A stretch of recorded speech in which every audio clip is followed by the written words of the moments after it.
On September 2nd, 1679, a major earthquake shook the capital. Over 10,000 people died inside and outside the royal city. However, inside the prison, one prisoner on death row was saved because of this. He was the director of the Imperial Observatory of the Qing Dynasty, Johann Adam Schall von Bell. Prior to the earthquake, he was charged with confusing the public and rebellion due to spreading the Western calendar. The occurrence of the earthquake led the ruler to believe the heavens were angered, and Schall von Bell was held responsible. A few years later, Schall von Bell's name was finally cleared at Emperor Kangxi's declaration.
Legend has it that Emperor Kangxi was repaying a debt.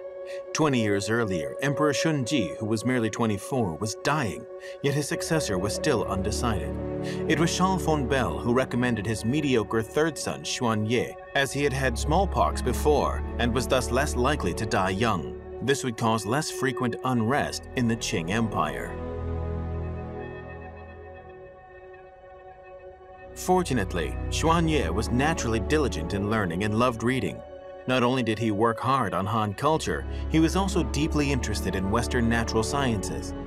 His teachers on Western science just happened to be those missionaries in black. Perhaps that was why Schall von Bell's name was cleared. Some scholars say Kangxi was the only emperor in Chinese history who was learned in both Chinese and Western studies. In the 23rd year of the Kangxi regime, a royal order was issued from the Forbidden City. At this time of unification and peace, the Han and Manchurian people, living together as one, maritime trade should be carried out to promote this prosperous regime. The country is henceforth open to maritime trade. Thus, the golden age of open maritime trade was once again upon the country.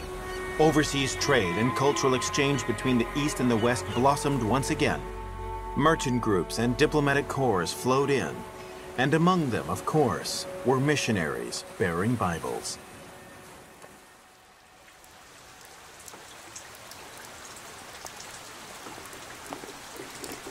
In 1705, in the porcelain town of Jingde, a French missionary, Père François Xavier de Entrecol, quietly stepped off a ship with a hint of curiosity in his eyes. When we entered the harbor through the narrow pass, I saw such a scene. Flames and smoke rising up everywhere highlighted the impressive outline of Jingde town. At night, it looked like a giant city surrounded by flames, as well as a giant furnace with chimneys everywhere. Letters from Father d'Entrecol, who wrote of the first observations by a Westerner of ceramic production in Jingde. And this is our very first insight into how ceramics were made in China. Until that point, nobody really knew.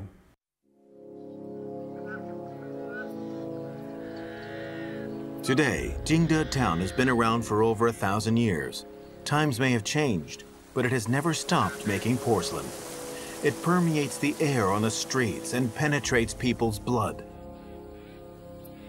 Looking back in history, there's probably no country or town who has passed on a single craft and industry for as long as it has. Hence its name, Porcelain Capital.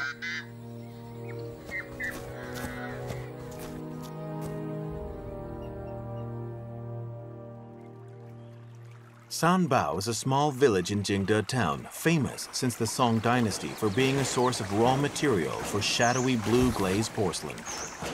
The ancient gravel water-powered trip hammer churns the steam water still.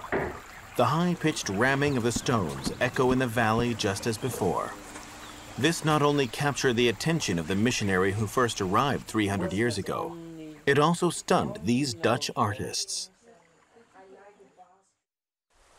They made this trip in hopes of using local porcelain clay and traditional techniques to finish the contemporary porcelain work that they have designed in realization of a sort of perfect integration.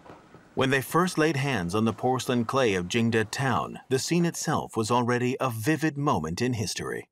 More than 400 years ago, Holland was in war with Portugal, and they captured one of the ships, and they stole the porcelain from that ship and brought the porcelain to Holland, and it became enormous popular in Holland because nobody knew that material and the quality, and they called it the white gold.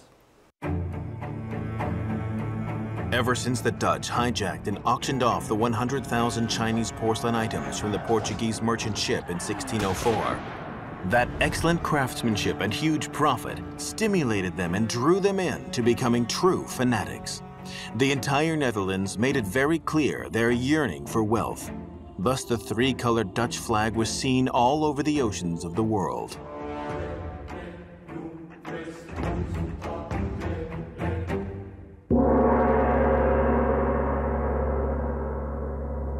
In 1656, the Netherlands Diplomatic Corps reached China. It had only been 8 years since the Manchurians conquered Beijing, but they had already learned the conceited arrogance of a powerful kingdom and had the Dutch waiting for a full 85 days. Under the motivation of profit, the Dutch were patient and even sent their greetings repeatedly. In the end, though, all they received was permission for tributary trade once every 8 years.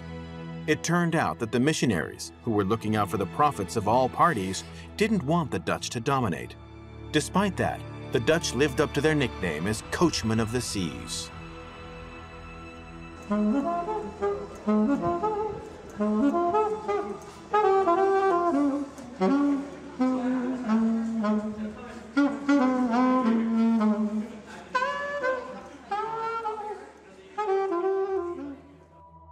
The National Archives of the Netherlands in The Hague is called the National Memory of the Dutch.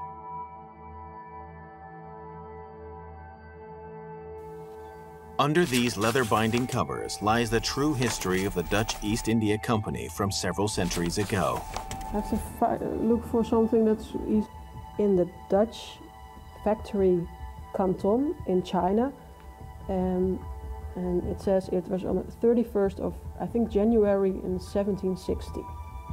Staff found order records for porcelain made by the company staff back then in the countless stacks of scrolls, which covered type, number, dimensions, and price. There were even immaculate sketches of the ordered porcelain items to avoid any discrepancies in understanding when Chinese craftsmen commenced their work. To this day, these sketches still look as alive as ever. So the vases, I think, they're numbered, and there's some specific. So everything is really well documented here in here.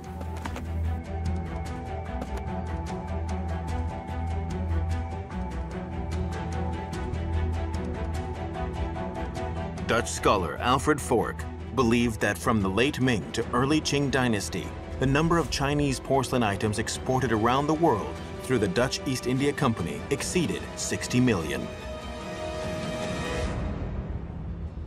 In the late 17th and early 18th century, they liked to have silk, paintings from China, wood blocks, and everything which came from the Orient.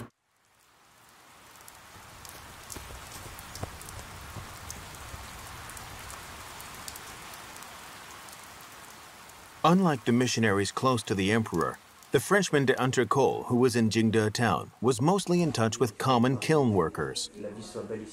However, instead of leaving, d'Entrecolle bribed the local officials, who made an exception for him to stay and preach. Yet, was that all that he did?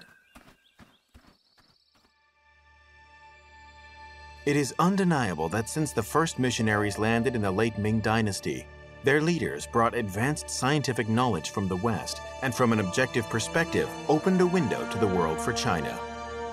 Leaders like Ritchie, Charles von Bell, and Verbiest. With regards to this, Kangxi expressed full acknowledgement, which was reflected in calendar administration, the supervision and construction of artillery, the assistance to the court in signing of the Treaty of Nerchinsk with Russia. However, their ultimate goal remained preaching their religion. And some were even tasked with more than just that, as d'Entrecolle admits to in his letters. As I converted and accumulated followers in Jingde town, I got the chance to study the manufacturing process of the beautiful porcelain that is highly acclaimed around the world. It isn't out of curiosity that I ventured into this field, but because I believe a detailed record of porcelain manufacturing would prove useful for Europe to a certain extent.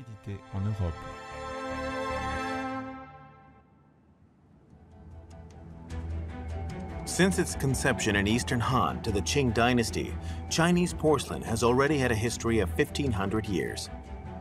How, though, despite the beginning of porcelain export in the Tang dynasty and the use of Chinese porcelain as a national gift in the Ming dynasty, in an age without the protection of patents, did porcelain making remain an exclusive craft to the Chinese? Both Japan and Europe's pottery were top-notch in quality, yet they were still ceramics. Replicas remained a long-time trend in both Europe and Asia, and only with the rise of strong naval countries in the Age of Discovery did they manage to penetrate the core of the Kingdom of Porcelain. It's until the 16th century they described places all over the world that he had never been to. It's quite similar to a Chinese classical text called Classic of the Mountains and Seas. Some are portrayed as men without heads, or some with eyes in their chests. So many strange mythical books like this, which contain this kind of drawing and description.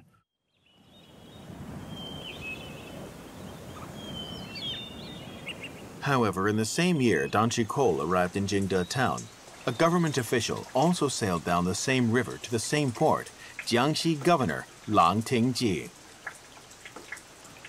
As customs went, it was commonplace for a newly appointed official to inspect his assigned territory. However, this senior official soon removed his official robes and dived into the kiln grounds. It turned out he had another mission.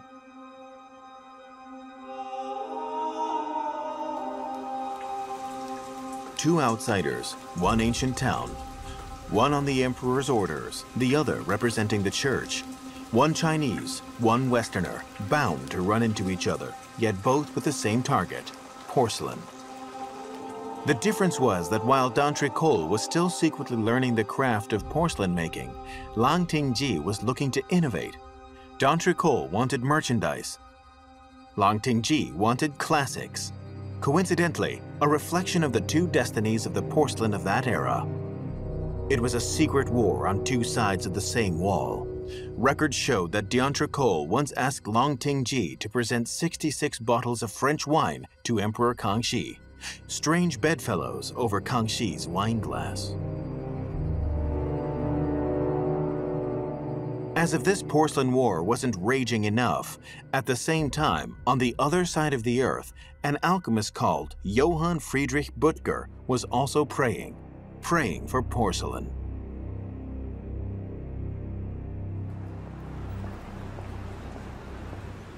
Dresden is the second largest city in Germany.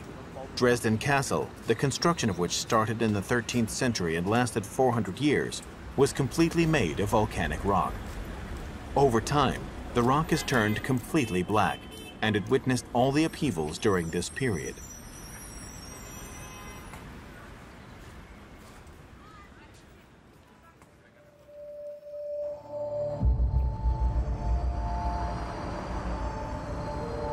In the early 18th century, King Augustus II, a porcelain fanatic, obsessed over the priceless porcelain. His mind turned to Butger, and he imprisoned him in the castle to have him make porcelain with alchemy. The day he was successful would be the day he was freed. In Dresden and with Augustus the Strong, he was absolutely fascinated with Oriental porcelain. He wanted to make porcelain manufacture a kind of profitable business for his country, for Saxony. So he actually forced this poor Butger to invent it. Thus Lang Tingji, d'Entrecol, and Butger, three people from three kingdoms, unknowingly all had their destinies intertwined with porcelain. In comparison, Lang Tingji was in much better circumstances. He had the power to mobilize quality resources and experience accumulated by his ancestors. Therefore, he was able to build upon the Wu Tai created by another official supervisor, Zhang Yichuan, 20 years before, and create Kangxi Wu Tai, which was even more vivid in color.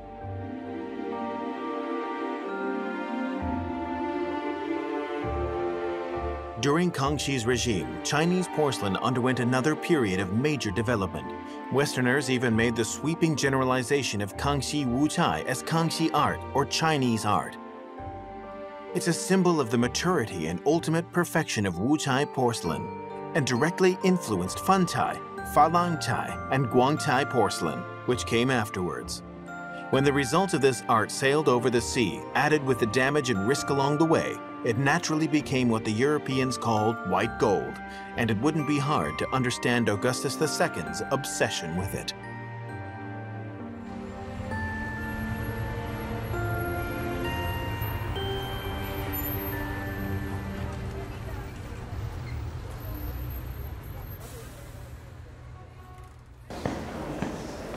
Holborn Museum, Bath, England.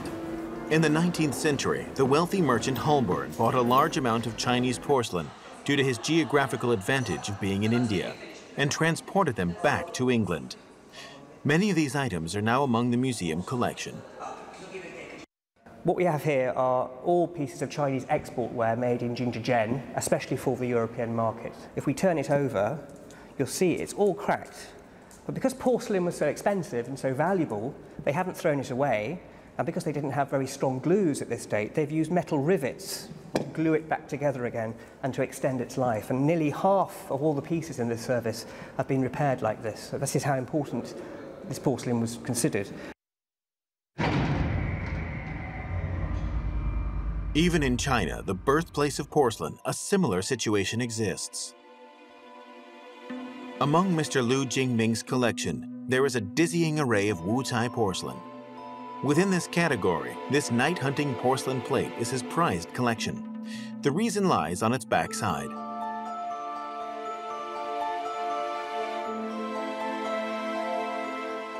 This porcelain plate, almost 40 centimeters in diameter, was pieced together with crisscrossed staples.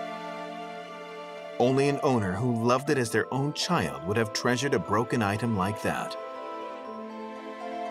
It was a repeat of the porcelain plate on the other side of the ocean. Was it mere coincidence?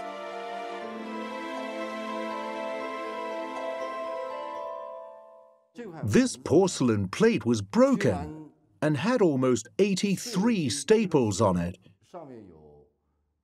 You can imagine how much the owner of this plate loved and treasured this.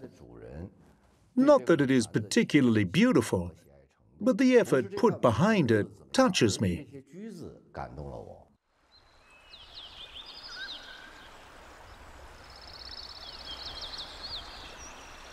Despite Lang Tingji's victory in the first battle in Jingde town, the real challenge was yet to come.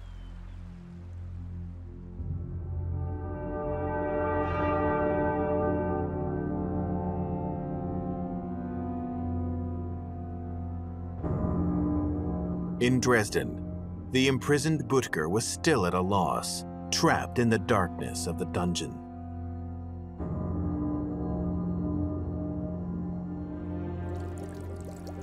He had already exhausted all his ways in alchemy, but the dark, magic-like experiments were unable to derive the components of porcelain. In 1694, a French scholar believed Chinese porcelain was made from seashells and the like. It was a popular notion in the West at the time. With such misleading theories, Butker was left, of course, floundering even more. He seemed to have gone down the same path as the Italian and the Dutch in making replicas. The same question plagued d'Entrecourt, but he was much more lucky than Butker.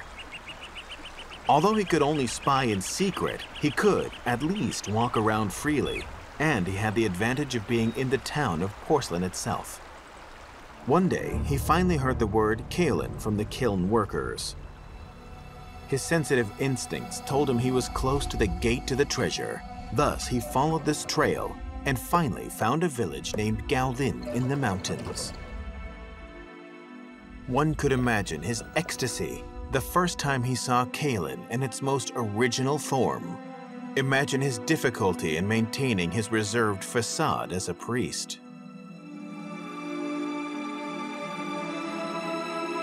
A wealthy merchant said some years ago, the Dutch brought white feldspar back to the Netherlands to try to make porcelain. But without kaolin, they failed in the end. They were trying to build a sturdy body with muscle alone and no skeleton. Without that, we can't make porcelain.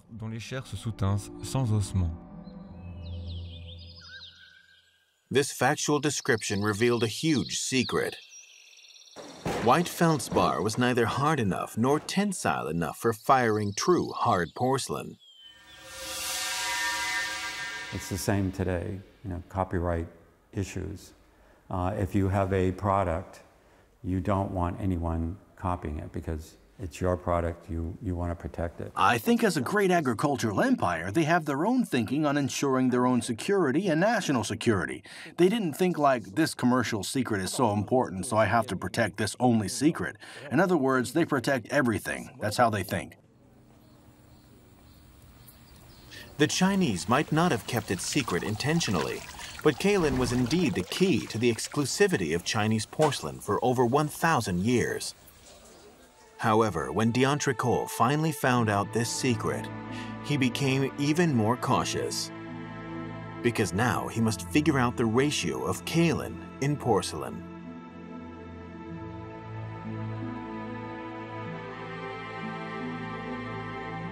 Whatever the case, kaolin was no longer exclusive to China.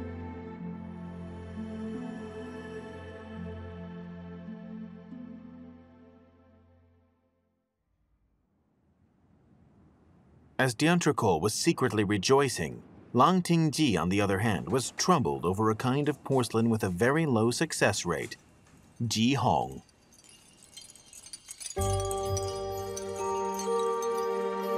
This rich, heavy, dazzling porcelain vase is Ji Hong. It was made during the Yongxuan regime in the Ming Dynasty. The Ming people described it as the color of a red sunset, the king of all classic porcelain. Unfortunately, its life ended soon after it was born. It was said that due to the sky-high manufacturing cost, success couldn't be guaranteed, despite the treasured raw materials.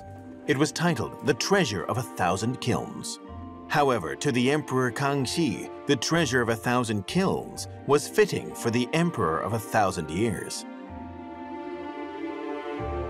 Manchurian emperors felt strongly about integrating with Chinese culture and yearned to recreate all famous and valuable treasures from past dynasties. Thus, they didn't mind imitation or replication.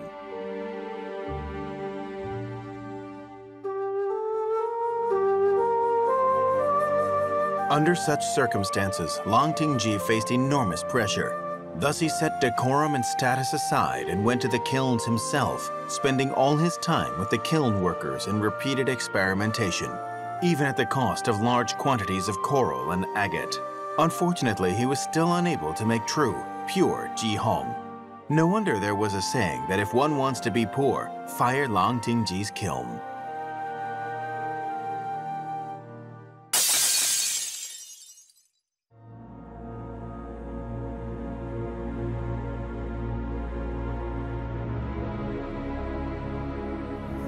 At that time, Lang Tingji was oblivious to the desperate frenzy another man in his same situation felt tens of thousands of miles away in Dresden Castle.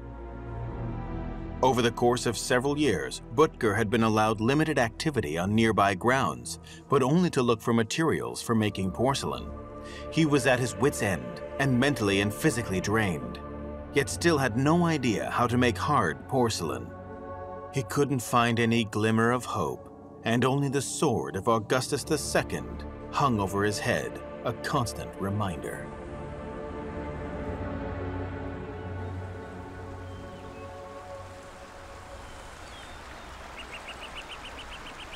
Yet for d'Entrecourt, the path seemed to be smoothing out. He had been in Jingde town for 5 years now, and no one gave him a second glance as he moved around. On the contrary, he would be greeted by other missionaries. Compared to the stubborn, rigid Germans, the French seemed to be more flexible and open to change. If he wasn't a missionary, he might have been a smart businessman, a seasoned spy, or even a successful scientist. At that time, he had already secretly figured out the ratio of kaolin in making porcelain, and was about to send the knowledge to his headquarters in France.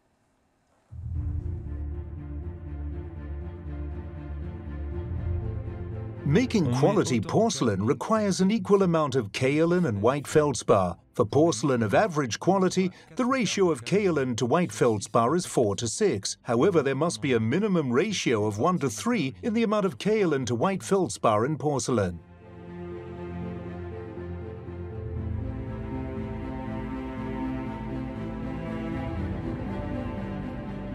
If this formula, not unlike some secret martial arts manual, could have reached Butger sooner in Dresden, or if he had at least heard about the experiences of his counterparts in China from d'Entrecourt, maybe he wouldn't be so troubled.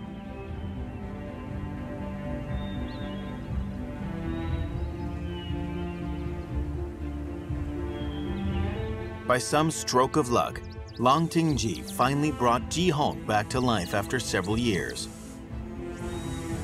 Jihong is, in fact, a kind of high-temperature copper-red glaze called Lang's Kiln Red. However, scholars confirm that Kangxi Jihong was a replica, while Lang Yao Red was original. They were both made out of Lang Tingji's Lang's Kiln, yet each had their own highlights.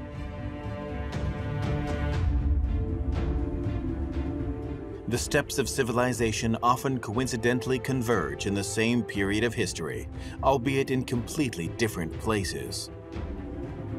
As Lang Tingji was raising a glass to celebrate his success, the Saxons on the other side of Europe were holding another celebration. Butger finally walked out of the castle. His hard work had paid off. Although he still didn't know what kaolin was, he found a similar material in Saxon, and original hard porcelain from Europe was presented at the banquet.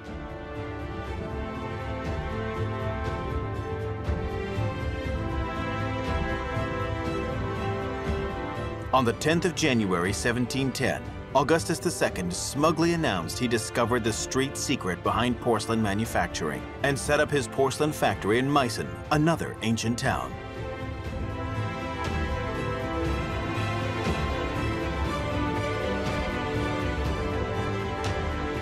In Albrechtsberg, Germany, the earliest porcelain factory site back then, there are 2 wall paintings, both of which are related to that legend.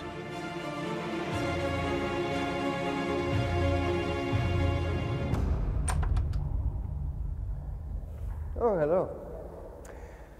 You're here in the Böttger Zimmer with a wall painting from Johann Friedrich Böttger. Shows the Prince Elector from Saxony, August the Strong, the first European porcelain in 1710.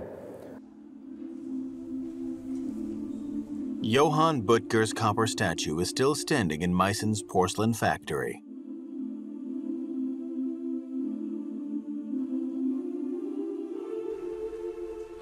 Even more alluring is the collection of 700,000 mold pieces that have been preserved.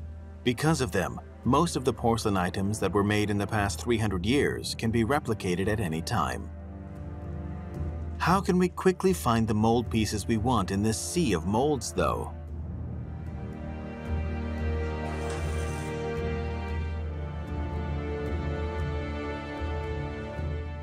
He uses an index for the mold pieces. It may be spotted, yellowed, and even torn, but still simple and practical. Before the computer was invented, this could be the most precise mode of retrieval.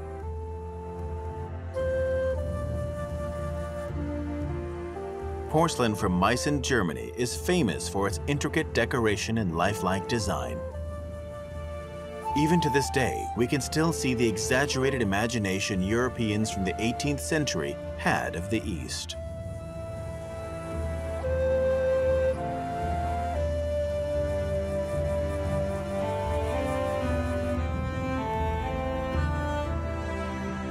Who would have thought that those people wearing long Chinese robes not only had European features, but also acted with familiar mannerisms?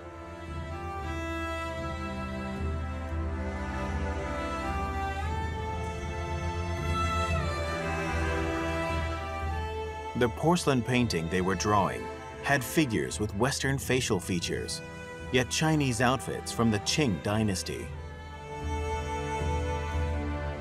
The blue and white porcelain vase is identical to the one in the porcelain collection in the Dresden Castle.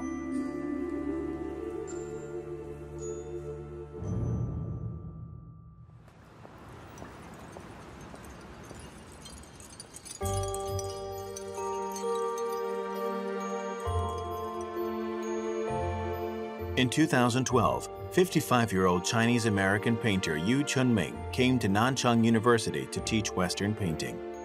At the same time, he brought back a large number of Chinese porcelain sold abroad for the University Museum collection. To him, these porcelain items are history textbooks that will never be eroded.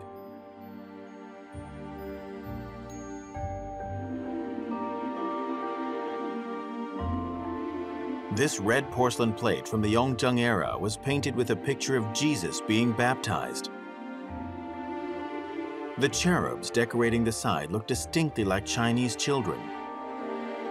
Even Jesus looks like an Easterner. This wasn't just Christianity under the imagination of the Chinese. It also showed the Europeans a different image of Jesus.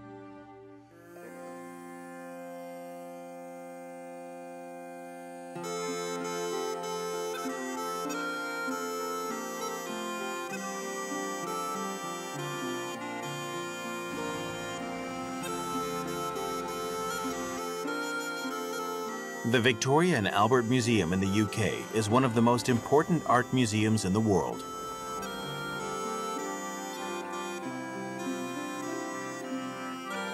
Within its collection is this porcelain vase painted with Chinese scenes and figures, which is not Chinese porcelain, but the work of a 19th century Englishman. It is very clear that they use one of the paintings done by Chinese artists and sold to the West, depicting how porcelain was made in Jingdezhen. We can even find the original watercolor which inspired this type decoration.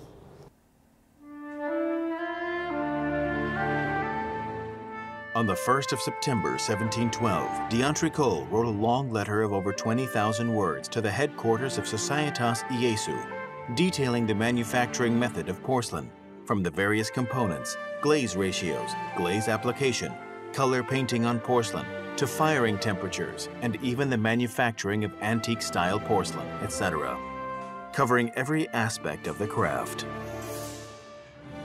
It was virtually a porcelain-making instruction manual. And with that, d'Entrecourt's 7-year stay in Jingde town ended. 10 years later, he supplemented this letter with another one, around 7,000 words long. When they were published in French and in English, they were published in French first, and then a couple of years later in English. They were sort of devoured by porcelain makers in Europe as being the most authentic account of how Chinese porcelain was made. The interesting thing is, Lang Tingji and d'Entrecourt came and left at almost the same time. In 1712, he was promoted to Viceroy of Liangjiang and left Jingde town. The following year, on Emperor Kangxi's 60th birthday, a banquet was held at Changchun Garden for days on end. There is reason to believe the famous Long Kiln porcelain was a birthday present for the emperor.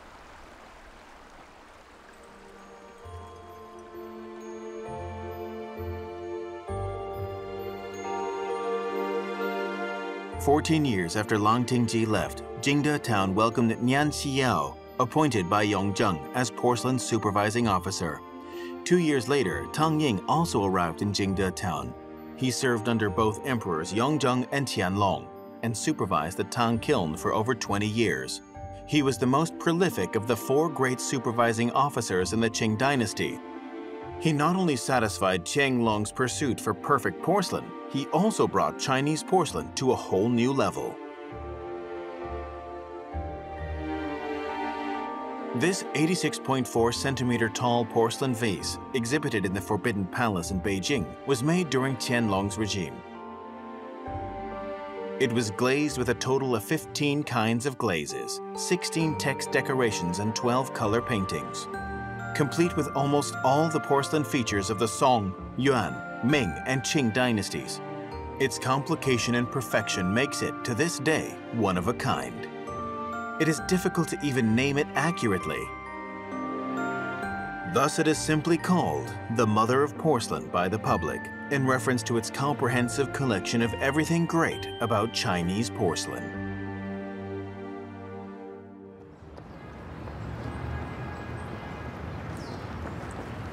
Although the craft of porcelain making had already been leaked at the time, and various countries in Europe and Asia were gradually setting up porcelain factories, they were still far behind China in both the scale and quality of their work, and was far from meeting the great demand. Thus, total porcelain export in the Qing dynasty still reached an extreme in history.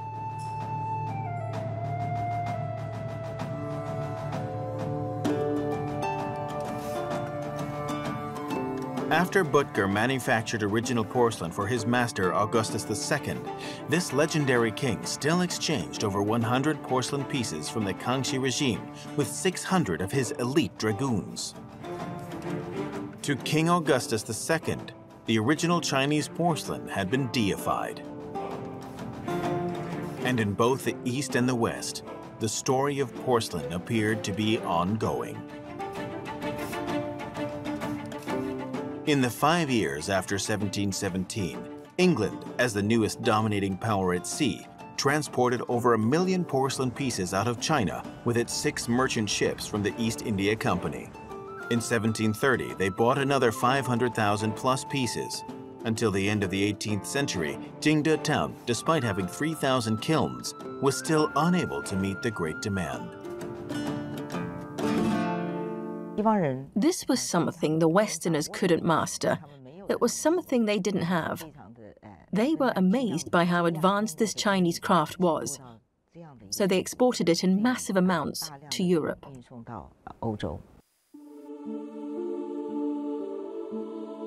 In the Porcelain Museum in Jingde town, there is also an enormous Fantai vase, which was painted with a real event. In 1793, the King of England sent Macartney to lead a diplomatic corps with their blessings on Emperor Qianlong's birthday, but with the ulterior motive of lifting the ban on maritime trade. However, the Qing dynasty, at the peak of its prosperity, remained unmoved, still indulging in its conceited arrogance. No wonder, then, that this porcelain vase was named 8 Barbarians Offering Treasure. Macartney failed on his mission, but the desire to covet remained.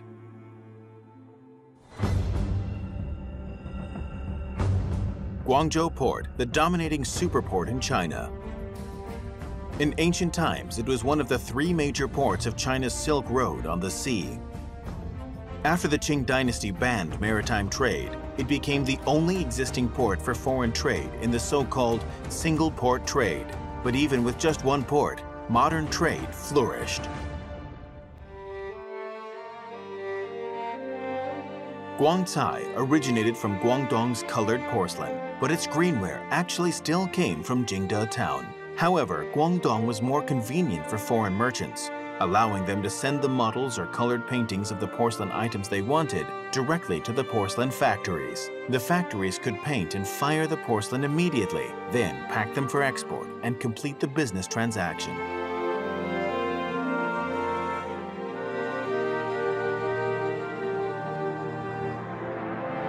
As ship after ship of porcelain and tea were exported, boatloads of silver were sent in. The Westerners complained that the Chinese didn't seem to need anything other than silver.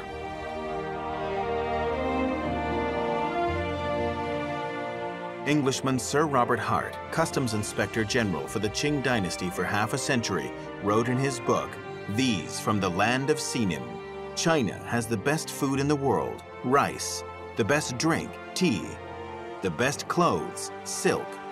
They have no need to buy anything from others."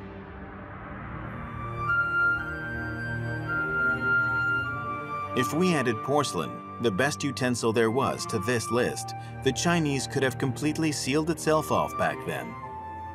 Thus, most merchant ships from the West came empty and returned full of goods.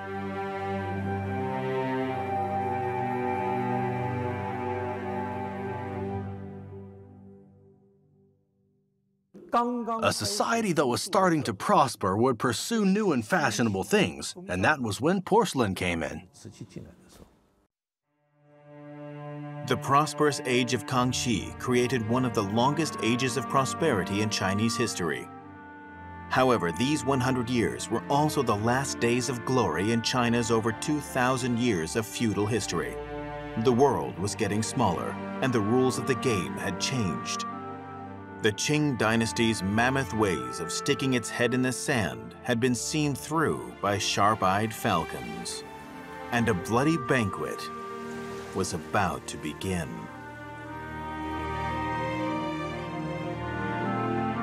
In 1799, the last year of the 18th century, the oldest emperor in Chinese history, Emperor Qianlong, passed away. As the sun set and the flock dispersed, China entered the most complicated, transient, and emotional 19th century.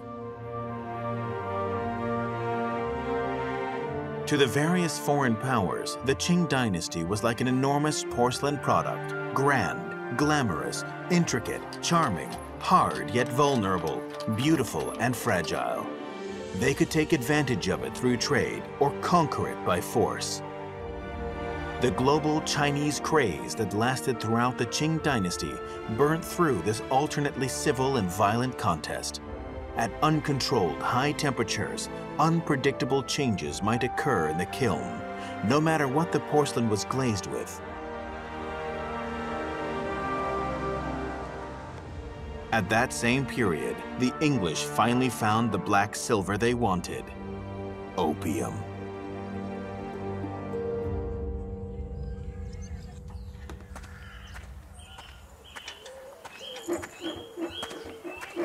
Another century passed by in a flash. It wasn't a long time in the history of porcelain development, yet it was a world-changing century. The long road of porcelain has gone from one wide path to a crisscross patchwork of paths that will make your head spin. As a manufacturing material, porcelain no longer needs protection as a sort of heritage, because its life has long transcended any boundaries, more than any ancient inventor had ever imagined. Only the cultural distinctions attached to it make up its irreplaceable DNA.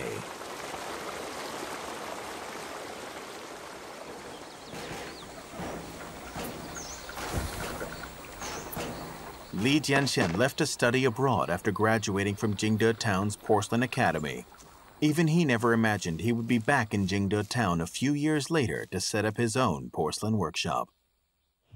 As a core vessel of Chinese culture, porcelain carries with it 5,000 years of Chinese cultural heritage. It's history you can touch, a kind of memory you can feel with your own hands. Indeed, D'Entrecoll secretly learned how to make porcelain from Jingde Town, and Butger figured out the skills to make porcelain himself. But did they ever think about the unbreakable ties between porcelain and Chinese culture? Civilization needs soil, and so does Li Jianshan.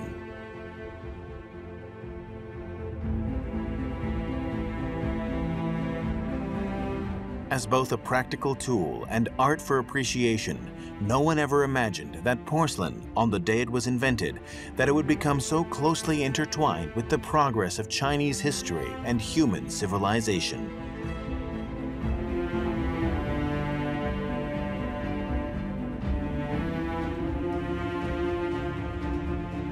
It could reach the emperor and enter the sacred halls. It could be used by civilians in the kitchen. If the four great inventions of China were tactics to promote the spread of civilization, then China's silk, tea, and porcelain were together witnesses of all cultural changes over time. Even when smashed into pieces and covered in mud and sand, the cultural message attached to porcelain will never fade. Some people believed in the artistic value of porcelain, while some saw its business potential. It is, indeed, history that one can touch.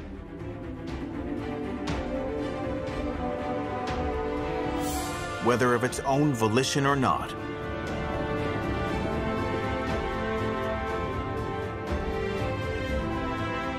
porcelain has already come off its pedestal and penetrated every corner of the world.